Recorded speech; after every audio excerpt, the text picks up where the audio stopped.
Buenas noches, amigos televidentes. Bienvenidos a una edición de su programa Economía y Finanzas. Esta noche vamos a abordar el tema de la economía nacional, que naturalmente es una situación que siempre está en tela de juicio, ¿no? Principalmente ahora con un nuevo contexto que existe desde el 2014, desde el segundo semestre, para ser más exactos. La caída de los precios del barril del petróleo sin duda ha afectado a nuestra renta nacional, que dependía principalmente, naturalmente, de la exportación del gas, que además cuyo mercado, su renovación con el Brasil todavía no se ha realizado, seguramente se lo hará en los meses posteriores, ¿no es cierto? Este contrato naturalmente tiene que ser renovado y sencillamente el Brasil ha dejado de demandarnos, ¿no?, más gas debido a que ellos están haciendo un mayor uso, ¿no es cierto?, de sus reservas hidroeléctricas. Esto naturalmente debería de preocuparnos, ¿no es cierto?, en el sentido de que eso podría afectar, ¿no es cierto?, digamos, el contrato, por lo menos en cuanto hace al alcance de este. Entonces, no hay duda, ¿no es cierto?, de que el déficit fiscal, que a raíz de esta crisis que ha afectado naturalmente a todas las economías en el mundo, no podía estar ajena al caso de nuestro país. Nuestro país desde 2014 está arrastrando déficit fiscal y este año no va a ser la excepción, ¿no? El déficit fiscal ya ha superado el 5% y esto naturalmente preocupa, alerta, ¿no es cierto?, principalmente a toda la comunidad internacional, la comunidad financiera, ¿no es cierto?, porque un déficit fiscal que pasa del 5% naturalmente preocupa, como también preocupa al déficit comercial, ¿no?, porque el déficit en nuestro país no solamente se encuentra corriente, nuestros gastos lamentablemente han seguido aumentando y aumentando. En la lógica del modelo económico de este gobierno es un modelo keynesiano que principalmente se caracteriza por ejecutar más y más gasto público, ¿no es cierto?, y eso naturalmente debería de haber tenido algún límite, ¿no?, porque históricamente se observa en todos los países de América Latina que estos han ido reduciendo su gasto público frente al PIB, incluso Cuba lo ha hecho, ¿no?, pero no así nuestro país. Sigue esta lógica, ¿no es cierto?, de expandir el gasto público, y esto no debería de suceder porque naturalmente esto ya no tiene, digamos, ese impulso que antes estaba motivado por nuestra renta petrolera. Entonces, lo que debería de llamar la atención es justamente eso, tanto el déficit fiscal como el déficit comercial. Tenemos un déficit comercial creciente, las importaciones son más que las exportaciones y la explicación es muy sencilla. El tipo de cambio solo favorece lamentablemente a los importadores, ¿no?, principalmente al contrabando, no así a los exportadores, ¿no?, donde les hemos estado naturalmente competitividad con un dólar que está por demás apreciado, ¿no? Es más, los expertos consideran de que nuestra moneda cuando menos está apreciada en más de un 30-40%. Entonces, todo esto naturalmente nos lleva a que la situación económica de nuestro país es diferente, ¿no? No nos olvidemos que la economía, en definitiva, ¿qué supone? Supone la administración de los recursos escasos. Y en este caso, la inversión pública, ¿no es cierto?, ya no tiene los recursos que antes tenía, ¿no es cierto?, porque han sido afectados por la renta petrolera. Ahora, sin duda, el Estado, ¿qué ha estado haciendo? Ha estado haciendo una serie de acciones que tienen que ver, naturalmente, desde el aumento de los impuestos, ¿no es cierto? Y para tocar estos temas lo he invitado al licenciado Luna, quien nos va a colaborar en este sentido. Licenciado, bienvenido al programa. ¿Cómo estás, César? Gracias. Licenciado, el gobierno ha anunciado un incremento, ¿no es cierto?, a la alícuota del impuesto a la línea blanca, o sea, los productos electrodomésticos, como la denominada línea negra, las computadoras. Ha subido la alícuota del impuesto y esta naturalmente parece ser simplemente un aspecto que tiene que ver con las recaudaciones, ¿no es cierto? Hay que aumentar las recaudaciones y una vía es esta, aumentando impuestos, ¿no es cierto? Así es. Bueno, ahora el gobierno pues está tomando la pildorita. ¿A qué me refiero? El año 2005-2006, cuando entró este gobierno, el barril de petróleo estaba encima de los $100, no sé si recuerdas. Entonces, todos los presupuestos que se formulaban estaban en base a ese ingreso, supuesto ingreso que iba a haber. Pero ahora, ¿qué ha pasado? En 10 años de gestión, ya no vemos esa bonanza. La Suiza que teníamos que ser en 10 años, que nos prometió el ministro Arce, ya no estamos en Suiza. Estamos viviendo una realidad donde ya el gobierno ya no sabe de dónde sacar dinero. Nos va a empezar a hacer subir impuestos. ¿Quién sabe claro, ahí qué está tipo de ingresos pensará crear? Claro, es imposible compensar, ¿no?, la pérdida de la renta petrolera, ¿no? Es imposible compensarla, pero están tratando de alguna forma de mitigarla. Una forma es esta, ¿no?, incrementando impuestos, como también modificando, ¿no es cierto?, el Código Tributario. En junio del año pasado se ha modificado el Código Tributario. O sea, la prescripción antes era de 4 años, ¿no? Ahora se ha aumentado 8 años, o sea, se ha doblado. Y esto naturalmente es con el propósito de que impuestos fiscales pueda hacer más fiscalizaciones y naturalmente, como todos conocemos, obtener más recursos, ¿no?, vía naturalmente estas fiscalizaciones. Y lo propio sucede el hecho de que ahora el gobierno también está recurriendo a los recursos de las AFPs, ¿no es cierto?, para destinarse al sector agropecuario. Entonces, se ve, ¿no es cierto?, de que estas acciones tienen ese propósito, ¿no?, como también es endeudarse, ¿no? Nuestro país está recurriendo al endeudamiento nuevamente, y eso naturalmente está afectando todas estas acciones naturalmente a nuestras reservas internacionales. Nuestras reservas internacionales han caído un tercio, ¿no? Hasta el 2014, el primer semestre, pasaban de los 15 millones y ahora estamos por debajo de los 10 y van a seguir reduciéndose, ¿no? Entonces, eso preocupa porque es el colchón financiero de nuestra economía, ¿no? Sí, sí, lamentablemente nuestras reservas internacionales en comparación con otros países colindantes está bajando, pero increíblemente, no puede ser. ¿Por qué? Porque aumentan las exportaciones, las exportaciones están disminuyendo, las importaciones están aumentando. ¿Qué tenemos ahí? Un déficit comercial, ¿no? Claro. ¿no? En la parte presupuestaria se están creando ministerios. ¿Qué es crear un ministerio? Es aumentar el gasto público, es al gasto, no es ninguna inversión, claro, es burocracia. Entonces, aumenta el gasto público del gobierno y ¿de dónde vamos a sacar dinero? Nosotros, los mismos bolivianos, seguimos pagando este gasto público. Así es, no, sin duda, ¿no es cierto? Hay una nueva situación, el déficit fiscal y el déficit comercial debería de preocuparnos, como también debería de preocupar la reducción de nuestras reservas y el incremento de nuestra deuda, ¿no? Bien, amigos, vamos a ir a una breve pausa comercial o continuamos con nuestro programa. Doctor, pase por favor.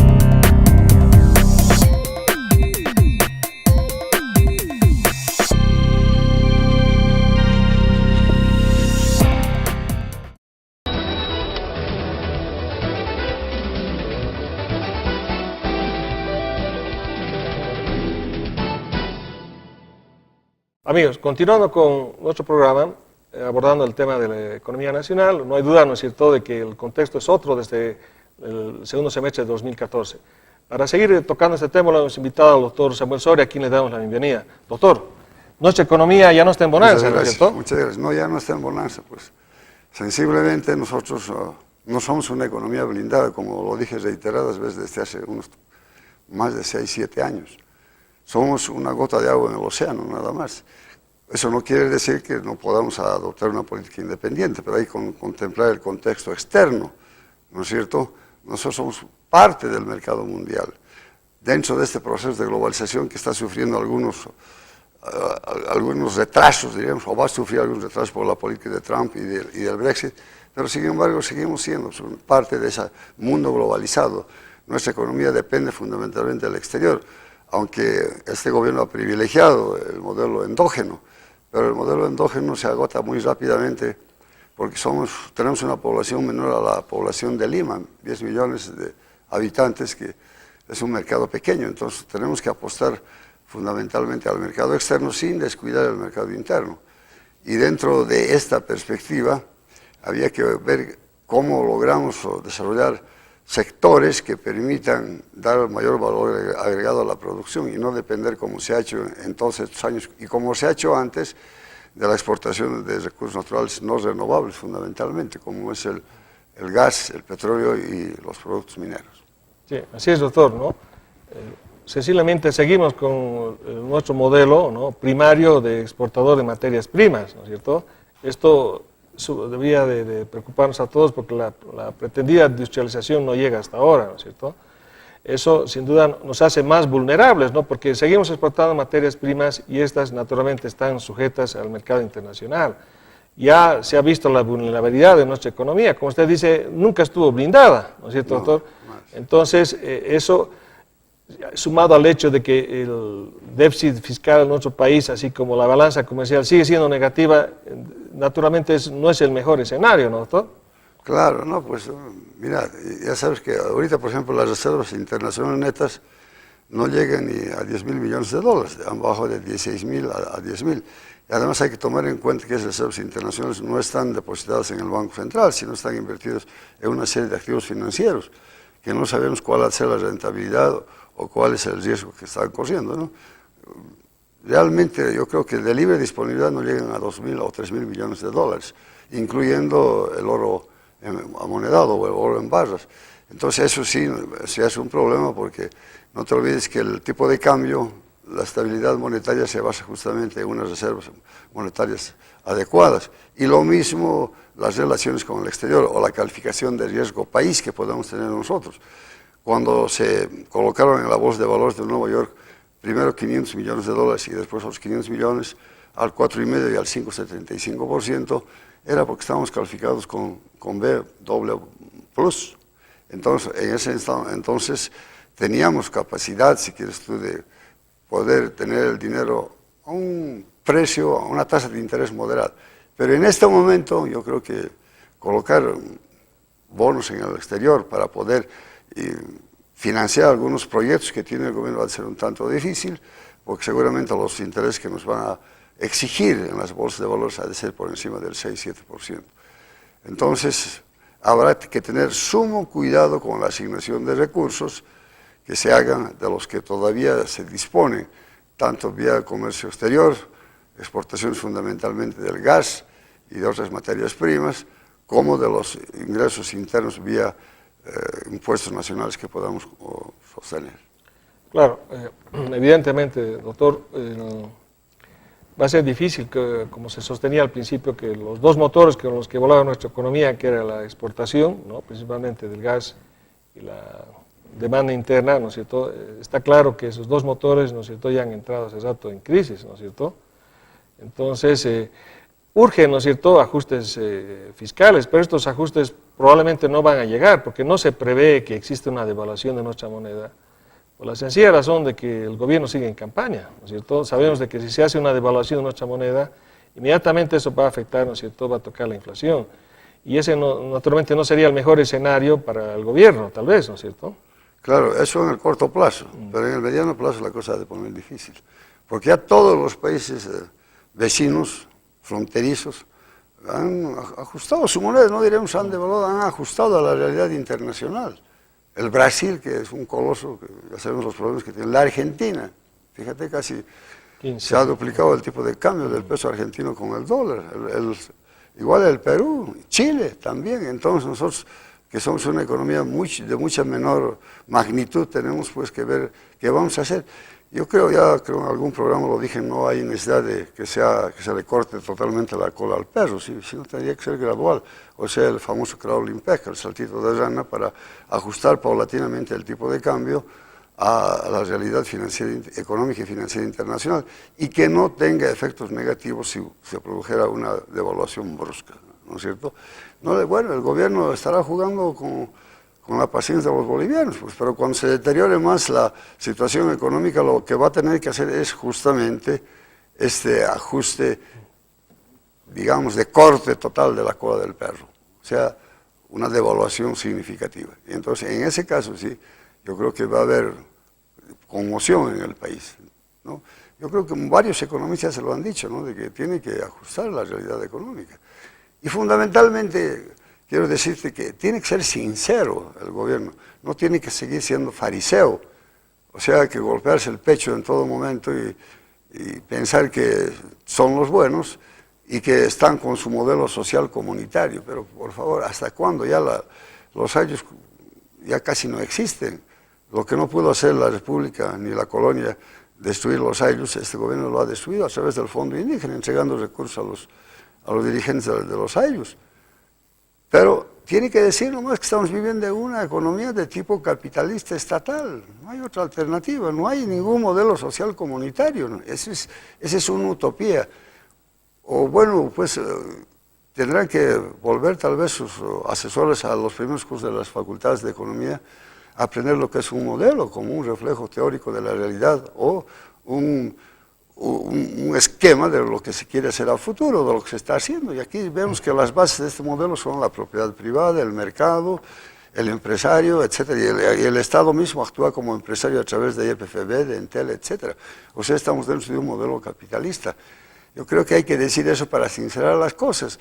No creo que con eso vayan a desbautizarse. La realidad económica no da en este momento para un modelo social comunitario. Yo creo que en ninguna forma se puede dar un modelo social comunitario. Habrá que pensar hacia futuro, un socialismo del siglo XXII, una cosa así. Pero en este momento, dada la situación mundial, estamos viviendo pues, un capitalismo con muchas contradicciones, es cierto, como lo que está ocurriendo con la política económica de Trump o el Brexit de la señora May de Inglaterra, pero esa es la realidad. Tenemos que cambiar la conciencia, la mentalidad de la población para poder establecer un modelo social, no sé si comunitario, pero comunitario creo que ya no, porque en todo caso la tecnología es la que prima en este momento en el crecimiento y en el desarrollo. Al mismo Trump se le ha dicho que no tenga tanto miedo de la competencia de la mano de obra barata de México, de la China o de los países del sudeste asiático, sino que debe tener temor de la tecnología, que la robótica está avanzando de tal manera que un robot puede hacer el trabajo de 10 obreros a menor costo, ¿no es cierto? Entonces todas esas realidades tenemos que contemplar. Y lo fundamental, los recursos que todavía disponemos tengan una asignación conforme nos enseña la economía, entre proyectos múltiples que tengan mayor rentabilidad. Ya no puede decirse vamos a invertir en canchas como césped sintético. ¿Dónde está el retorno? No, ya eso se tiene que olvidar. Ahora tenemos que tener proyectos de alta rentabilidad que creen productos de alto valor agregado y que podamos participar con esos productos en el comercio internacional. Si no, no tenemos salida.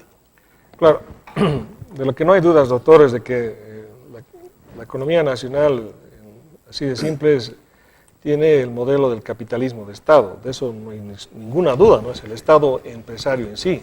Sí. Y ese Estado empresario ya lo vivimos el 52, ¿no es cierto?, con el MNR. Entonces es un retorno. En este caso, lo que está sucediendo es de que, lamentablemente, el contexto internacional ya no le es favorable a nuestra economía. Como usted lo dice, ¿no es cierto?, seguimos siendo un modelo exportador de materias primas. Entonces, nuestra vulnerabilidad ha quedado por demás demostrada. En absoluto estábamos blindados, ¿no es cierto? Entonces, eso hace naturalmente de que ante una situación como la que sucede actualmente, ¿no es cierto?, donde ha empezado a caer el barril de petróleo de más de $100 a menos de 50, a pesar que ha empezado a recuperarse levemente por un acuerdo que ha habido los países productores, sin embargo, no es suficiente como para garantizar un retorno a esos precios, ¿no es cierto? Entonces, no hay duda de que por todas estas connotaciones, doctor, lo mínimo que debería suceder es un ajuste en nuestro modelo, pero al parecer no va a suceder eso, ¿no? Como dijimos, van a morir con las botas puestas, ¿no?, con su modelo. Entonces, eso naturalmente preocupa a todos porque la situación es insostenible, ¿no es cierto? En definitiva, por ejemplo, el déficit de la balanza comercial solo está favoreciendo al contrabando, ¿no? Y peor aún ahora, doctor, con lo que han aumentado los impuestos a la línea blanca y la línea negra, ¿no es cierto? Esto lo único que va a hacer es simplemente que aumente el contrabando, ¿no es cierto? Claro. El tema es que tiene que sincerarse el gobierno, pero tiene que decir la verdad sobre la situación económica del país. No tiene que seguir con este discurso triunfalista de todos los mensajes presidenciales porque pareciera que no pasa nada, ¿no es cierto? La sinceridad y después o escuchar al resto de los bolivianos, no solamente a los miembros de su partido, a sus asesores. Hay economistas muy buenos en el país, yo no quiero nombrar por no olvidarme de algunos, pero ya han dado su palabra. ¿Qué le cuesta escuchar y ver realmente si tienen o no tienen razón? Le están pidiendo justamente ajustes en la economía nacional, ver qué se hace con el tipo de cambio y lo fundamental, asignar recursos con un criterio de racionalidad económica.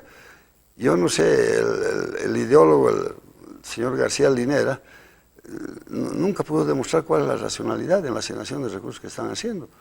Y ahora no hay pues otras herramientas de momento, salvo que estuviéramos viviendo en la ciudad de Dios de San Agustín.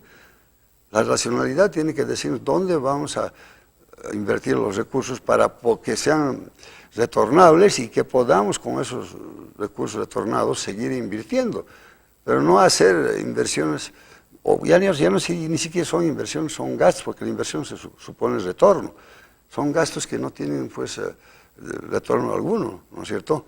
Entonces, eso es lo que tiene que hacer el gobierno, ver qué es lo que tenemos como prioridad.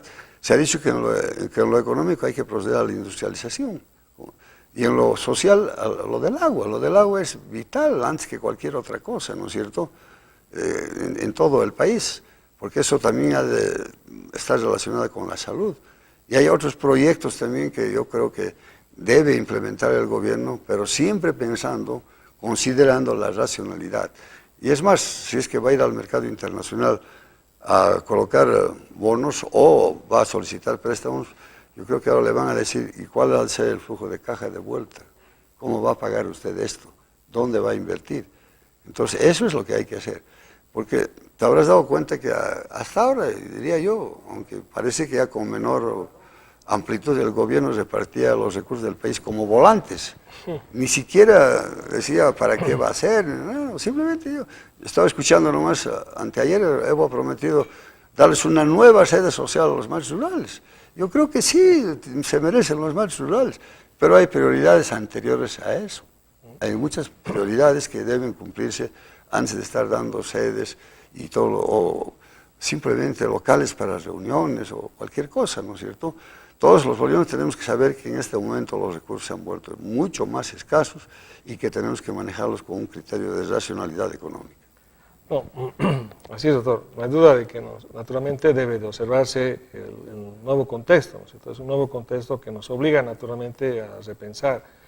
Evidentemente, ya no estamos en bonanza, ¿no?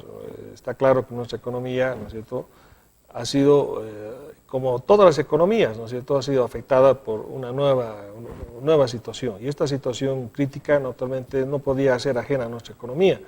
Entonces, por todo ello, doctor, no hay duda de que estos ajustes fiscales en algún momento deberían ser aplicados, pero ojalá que no sea demasiado tarde, ¿no es cierto, doctor? Claro, no, pues es lo que te estoy diciendo. Seguramente podrán mantener incólume, sin variación, el tipo de cambio en el corto plazo, pero el corto plazo es de un año, después la cosa se va a poner peor. Así es. Y además la economía nos enseña pues, de que en el capitalismo existen ciclos económicos, hay situaciones de auge, de expansión, de crisis y de depresión. Eso es a nivel mundial. Nosotros, de hecho, somos una gota de agua en el océano, entonces tenemos que considerar eso, porque esa tesis de lo que decía Luis Arce Catacora, que ellos habían creado una nueva escuela de economía, los famosos Chicago Boys, yo creo que fue una fanfarronería llevada al extremo. Ahora estamos viendo que no tenían ninguna base de sustentación, ¿no? Que debían nomás utilizar las herramientas que la economía nos enseña. La economía dispone de muchas herramientas a niveles modelos matemáticos, econométricos, analíticos, multivariados, etcétera, etcétera. Y ahí podían utilizar las herramientas ver qué realmente iba a ocurrir. Así es. Doctor, no hay duda de que es un nuevo escenario, y para cerrar, lo que el gobierno debería de observar siempre es de que cualquier inversión siempre tiene que tener que observar dos cosas, la rentabilidad y el rendimiento, y eso al parecer nunca ha sido tomado en cuenta. Doctor, muchas gracias. Bueno, encantado pues, ¿sí? César, cuando quieras estamos a tus órdenes. Gracias, bienvenido, buenas noches.